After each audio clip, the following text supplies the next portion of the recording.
আমার ছোট্ট দুঃখী যখন কৃষ্ণ সেবা বন্ধ হয়ে যাবে বলি নিজের দেহের এত বড় ক্ষতির কথা গুরুদেবকে বলেনি। গুরুদেবের নয়নে জল এসে গেল। দুঃখী, তুই তো কৃষ্ণ ভজনের যথাযোগ্য পাত্র। না না, তোকে আর আমি কান্নায় রাখবো না, তোকে আমি বৃন্দাবনে পাঠাবো। তুই কৃষ্ণ ভজনের যথাযোগ্য পাত্র। আয় বাবা, আমি তোকে ভালো করে চিকিৎসা করে সুস্থ করে শীঘ্রই তোর কর্ণে আমি দীক্ষা মন্ত্র দেব এবং তোকে বৃন্দাবনে ভজনের জন্য পাঠিয়ে দেব। এই বলে ভালো চিকিৎসা করে গুরুদেব দুঃখীকে সুস্থ করলেন। দুঃখীকে সুস্থ করে শুভ গৌর পূর্ণিমার দিন কি করলেন? দুঃখীকে কৃষ্ণ মন্ত্রে দীক্ষা দিলেন। কৃষ্ণ মন্ত্রে দীক্ষা দিয়ে নাম দিলেন দুঃখী, আজ থেকে তোর দীক্ষার নাম হলো কৃষ্ণ দাস। এই বলে বলল দুঃখী, আর দেরি করিস না বাবা, যা তুই বৃন্দাবনের পথে চলে যা।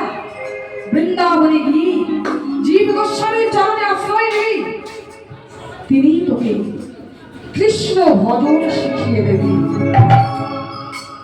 তাই ছোট্ট দুঃখী গুরুদেবের চরণে প্রণাম করে গুরুদেবকে ছেড়ে যেতে হচ্ছে। কতদিন ছিল, একটু তো দুঃখ হবে। গুরু বিরহের দুঃখ হৃদয়ে নিয়ে আজ বৃন্দাবনের পথে চলেছি, আর গান করতে করতে চলেছি। কেমন ভাবে? আমি হরি বলব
ভাবিসের রূপমা ধরি বইয়া নয়ন ভরে ভাবিসের রূপমা ধরি বইয়া